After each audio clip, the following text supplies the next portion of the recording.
Hello everyone, welcome back to English with Kavita. चलिए शुरू करते हैं आज की क्लास द हिंदू के एक आर्टिकल के साथ। और ये आर्टिकल है 5 फरवरी 2024 का। Articles heading is CAC denied Sony's plea to stop enforcing merger से झील। CAC क्या है? ये है सिंगापुर इंटरनेशनल आर्बिट्रेशन सेंटर। इसने क्या किया? इनकार कर दिया है। किसको इनकार किया है? उसने इनकार किया है सोनी की जो प्ली है, याचिका। और वो याचिका क्या है? रोकने की। क्या? एनफोर्सिंग मर्जर, लागू करने की मर्जर को। ऐसा कौन कहता है? झील कहता है। CAC ये सब्जेक्ट है और इसने काम किया है इनकार करने का, तो डिनाइड इसकी वर्ब है V2 पास्ट इंडेफिनिट का सेंटेंस। झील यहाँ पर सब्जेक्ट है और सेज इसकी वर्ब है V1 प्रेजेंट इंडेफिनिट का सेंटेंस। CAC ये एक्रोनिम है, मतलब शॉर्ट फॉर्म है किसका? सिंगापुर इंटरनेशनल आर्बिट्रेशन सेंटर का। तो ये यहाँ पर नाउन है और सब्जेक्ट का काम कर रहा है। डिनाइड इसकी वर्ब है और जो डिनाइड वर्ब है उसका ऑब्जेक्ट है सोनीज प्ली टू स्टॉप। ये यहाँ पर टू प्लस इन्फिनिटिव है और इसका काम यहाँ है मकसद शो करना, रोकने के लिए। एनफोर्सिंग मर्जर, मर्जर ये नाउन है और एनफोर्सिंग यहाँ पर प्रेजेंट पार्टिसिपल है और ये एडजेक्टिव का काम कर रहा है। झील ये नाउन है, यहाँ सब्जेक्ट का काम कर रहा है। सेज इसकी वर्ब है। Zee Entertainment Enterprise Limited on Sunday said the Singapore International Arbitration Centre (SIAC) has denied the Sony Group's plea to restrain the Indian media company from approaching the National Company Law Tribunal (NCLT) to enforce a merger that was called off by the Japanese company Indian Arm. Ji entertainment enterprise limited ने Sunday को कहा, क्या कहा? जो Singapore international arbitration CAC है उसने इनकार कर दिया है जो सोनी ग्रुप की जो याचिका है, और वो याचिका क्या है? रोकने की है। किसको? इंडियन मीडिया कंपनी को। किससे रोकने की? पहुंचने से कहाँ पर? जो the national company law tribunal है, NCLT है। टू एनफोर्स लागू करने के लिए, मर्जर मतलब विलय।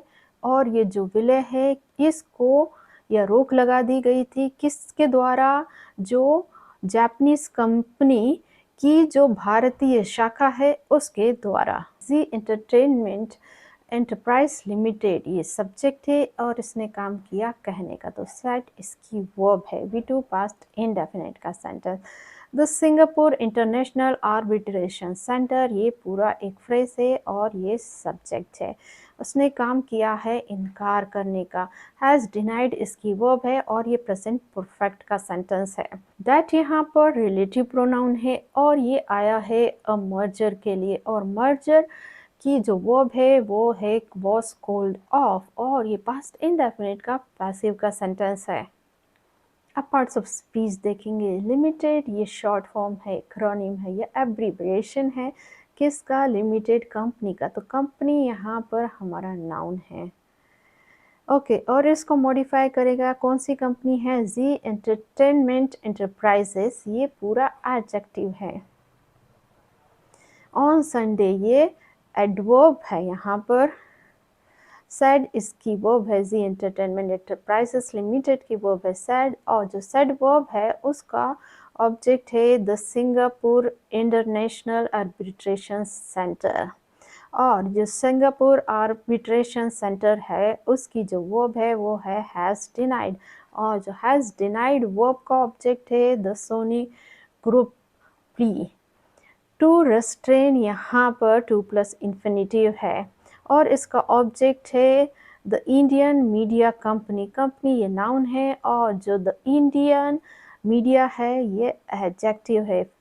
फ्रॉम प्रेपोजिशन इसका ऑब्जेक्ट अप्रोचिंग। अप्रोचिंग यहाँ पर जेरेंड है वर्ब की ING फॉर्म, और इसका काम होता है ऑब्जेक्ट बनना या सब्जेक्ट बनना। ये या तो ये वर्ब का सब्जेक्ट या ऑब्जेक्ट बनती है या फिर प्रपोजिशन का ऑब्जेक्ट बनती है।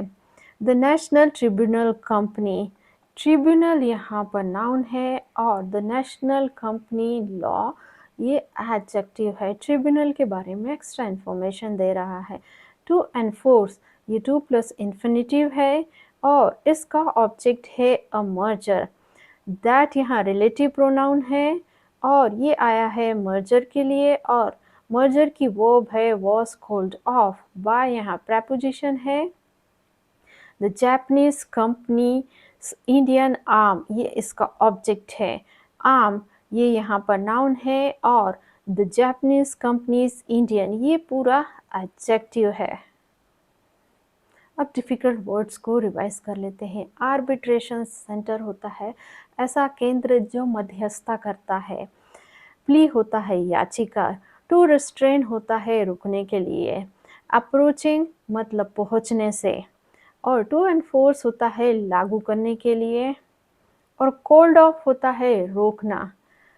इंडियन आर्म इसका मतलब भारतीय शाखा।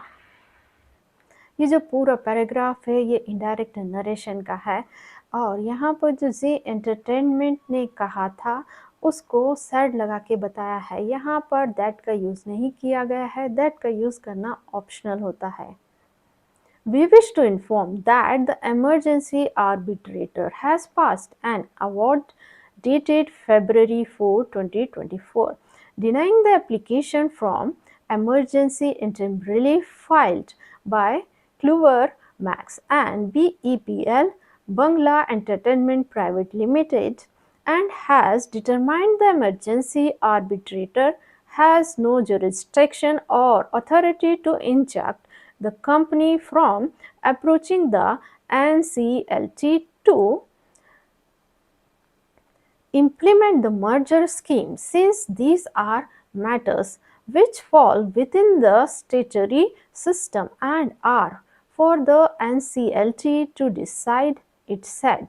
We wish to inform that हम चाहते हैं सूचित करना क्या द एमरजेंसी आर्बिट्रेटर जो आपातकालीन आर्बिट्रेटर हैं मध्यस्थ करने वाले हैं हैज़ पास्ड उन्होंने पारित कर दी है एक डेट फरवरी 4, 2024 की डिनाइंग खारिज करते हुए एप्लीकेशन जो याचिका है इमरजेंसी एंटरिम रिलीफ की आपातकालीन अंतरिम राहत की और ये जो एप्लीकेशन है इसको फाइल्ड किया गया था जमा किया गया था किसके द्वारा क्लूवर मैक्स के और BEPL के द्वारा एंड हैज़ डिटरमाइंड और ये निर्धारित किया कि जो इमरजेंसी आर्बिट्रेटर हैं जो आपातकालीन मध्यस्थ करने वाले हैं हैज़ नो जुरिडिक्शन उनके पास कोई अधिकार नहीं है ऑथोरिटी नहीं है टू इंजेक्ट द कंपनी रोकने के लिए कंपनी को कहाँ से पहुँचने में जो NCL है वहाँ पर टू इम्प्लीमेंट लागू करने के लिए मर्जर स्कीम को सिंस चूँकि दीज आर द मैटर्स ये वो मुद्दे हैं विच फॉल्स जो आते हैं के अंदर किसके द स्टेचुरी सिस्टम वैधानिक सिस्टम के अंदर और are for the NTLC to decide और ये डिसाइड करना है किसको NCLT को इट सेड उसने कहा। अब सब्जेक्ट वर्ब एग्रीमेंट देखेंगे। वी ये सब्जेक्ट है और इसने काम किया है विश करने का। विश इसकी वर्ब है V1 प्रेजेंट इंडेफिनिट का सेंटेंस। दैट यहाँ कंजक्शन है। द इमरजेंसी आर्बिट्रेटर ये सब्जेक्ट है। इसने दो काम किए। एक तो इसने पारित किया था अवॉर्डेड डेट तो ये इसकी पहली वर्ब है और इसकी जो सेकंड वर्ब है हैज़ डिटरमाइंड और ये जो सेंटेंस है ये प्रेजेंट परफेक्ट का सेंटेंस है। दैट यहाँ कंजक्शन है। द इमरजेंसी आर्बिट्रेटर ये सब्जेक्ट है। हैज़ ये इसकी वर्ब है और ये प्रेजेंट इंडेफिनिट का पोजीशन का सेंटेंस है।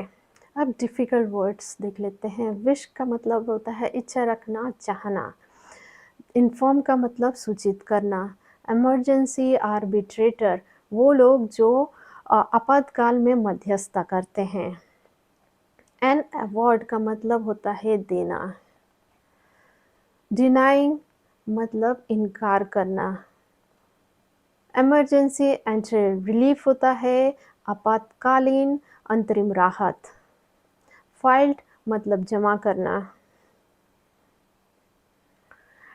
डिटरमाइंड का मतलब निर्धारित करना। ज्यूरिसडिक्शन और अथॉरिटी इसका मतलब होता है क्षेत्र अधिकारी। टू इंजेक्ट होता है रोकना। अप्रोचिंग मतलब पहुंचने से। इम्प्लीमेंट होता है लागू करना। मर्जर होता है विलय। स्टेटूरी सिस्टम होता है वैधानिक प्रणाली। पैक्ट टर्मिनेटेड पैक्ट होता है संधि। टर्मिनेटेड मतलब समाप्त। Sony last month terminated the agreement with Zee to merge its two Indian entities, Clover Max Entertainment, earlier known as Sony Pictures Network India, and the BEPL. Sony last month Sony ने पिछले महीने terminated समाप्त कर दिया the agreement अनुबंध किसके साथ? जी के साथ। और वो अनुबंध क्या था? टू मर्ज विलय करने का। उसकी जो टू इंडियन एंटिटीज़ हैं, जो दो भारतीय संस्थाएं हैं, उसका नाम दिया है क्लेवर मैक्स एंटरटेनमेंट, और जिसको पहले नाम से जाना जाता था सोनी पिक्चर्स नेटवर्क इंडिया के नाम से, एंड और जो BEPL है उसको। तो सोनी ने पिछले महीने समाप्त कर दिया था अनुबंध जी के साथ, और वो जो अनुबंध था वो था मर्ज करने का, विलय करने का। उसकी जो दो भारतीय संस्था हैं BEPL और जो है क्लेवर मैक्स एंटरटेनमेंट उसको। सोनी ये सब्जेक्ट इसने काम किया है टर्मिनेट करने का। टर्मिनेटेड इसकी वर्ब है V2 पास्ट इंडेफिनिट का सेंटेंस। अब डिफिकल्ट वर्ड। टर्मिनेटेड का मतलब है समाप्त कर दिया। एग्रीमेंट होता है अनुबंध या समझौता। मर्ज करना, विलय करना। और अर्लियर नोन एज ये होता है जाना जाता था। Sony group corporation had said the Zee did not satisfy the merger conditions and initiated arbitration proceedings before SEAC, claiming $90 million as a termination फ़ी। तो SGCA ने कहा था कि जो झील है उसने सेटिस्फाई नहीं किया है, पूरा नहीं किया है जो मर्जर विलय की जो शर्तें हैं उसको, और इनिशिएटेड और उसने शुरू कर दिया है आर्बिट्रेशन प्रोसीडिंग्स मतलब मध्यस्थता की जो कार्रवाई है उसको किसके समक्ष? SEAC के समक्ष, दावा करते हुए $90 मिलियन का एस किस रूप में? टर्मिनेशन फी समाप्ति शुल्क के रूप में। SGC ये हमारा सब्जेक्ट, इसने काम किया था कहने का। हैड सेड इसकी वर्ब है और ये पास्ट परफेक्ट का सेंटेंस है। झील ये सब्जेक्ट है, इसकी जो पहली वर्ब है डिड नॉट सेटिस्फाई है, और ये पास्ट इंडेफिनिट का नेगेटिव का सेंटेंस है। और झील की जो सेकंड वर्ब है इनिशिएटेड है, V2 पास्ट इंडेफिनिट का सेंटेंस।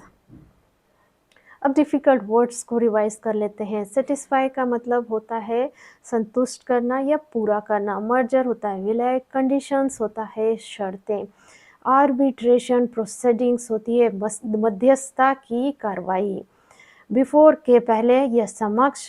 क्लेमिंग होता है दावा करते हुए, और टर्मिनेशन फी होती है समाप्ति शुल्क।